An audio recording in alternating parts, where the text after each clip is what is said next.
Yo, it's DJ DISCourse. We're here. On the line with me is the rapper Big Pooh. What's going on? It was good. It was good. Thank you for having me. So let's start on the basics. Maybe this isn't a basic question, but let me ask you about this. A fundamental question. You've been Okay. in the game for a long time, rapping for, at least 10 years, right? Right. Yeah, it's actually been a little over a decade. Okay, a little over a decade. So starting off with that, tell me something about how you either as an artist or personally have changed based on, these experiences and all that time doing what you've been doing. Well, I think definitely as a person, you just change and you mature. After a while, that's only natural.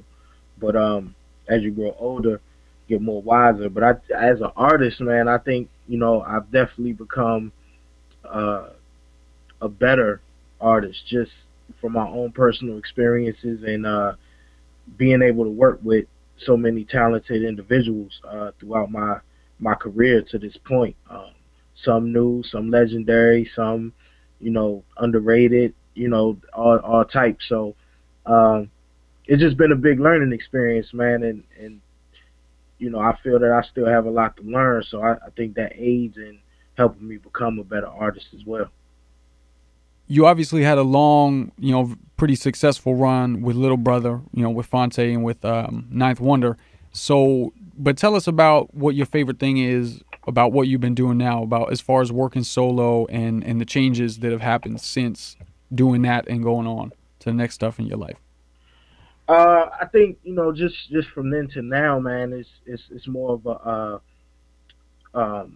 the creative responsibility solely lies on me as an individual, and with that, I'm able to really go in and explore and experiment and do a lot of the different things that I wasn't able to do as a member of a group, especially a member of a group that people looked at to make a particular type of music. So I'm able to definitely experiment a lot more, man, and I think that's probably the one of the major things that I appreciate a lot more being being on my own pretty much.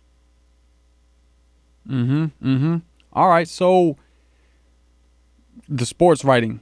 Tell me a little bit about that, how you got into it. You just started writing very recently for a sports website. Tell me about that. Yeah, I just started writing for rantsports.com.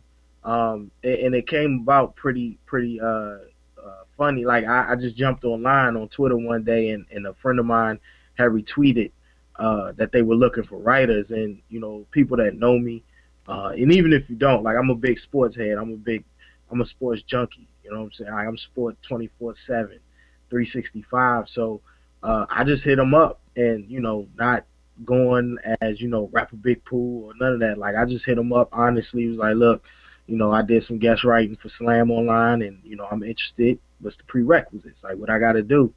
And he knew who I was, so he put me right down, and I'm having fun with it, man. I actually get to write about I'm writing about the NBA, but my main focus is writing about my favorite team, which is the Washington Wizards. So I'm just taking it day by day and trying to learn as I go along, but still having fun and enjoying doing something that I love. And they say when you do something you love, it never feel like work. So definitely having fun with it. You're gonna have to explain this one to us though. How are you a Wizards fan? Yeah, a lot of people don't. They ask me, they hit me up, and they always talk about the teams from North Carolina, but I'm born and raised in Northern Virginia. Okay. Like I came to North Carolina for school, for college in 1998. So all my allegiances actually lie with Washington D.C. area teams, except for college football. I'm a Notre Dame fan. I was a Notre Dame fan when they was losing. That was the team that we saw every week on a consistent basis because they was the first team to have their own network deal with Right. NBC. So, Right. so I've been a Notre Dame fan since the '80s. Okay. That's what's good. So you're on your own. You got the solo project. You are a sports journalist now. on to the main event. Tell us about the album, the new projects you got going on. Definitely. The new project, Fat Boy Fresh Volume 2, established 1980. That's the new project, the new album, if you will. And it's like the next step in my development. You know, sound wise, I went with this cat named Astronaut, he a French producer, who actually still lives in France, Orleans, France to be exact. But you know, we just went to work, man, and I wanted to make this album more grown, more introspective, and you know, and that's what I did. And you know, I had fun with it, man. And I think this is definitely some of my most mature and most polished work to date. Okay. Rapper Big Pooh, it's been good to talk to you, man. We'll be on the lookout for all those new projects. Thanks for coming through. Definitely. Thanks for having me.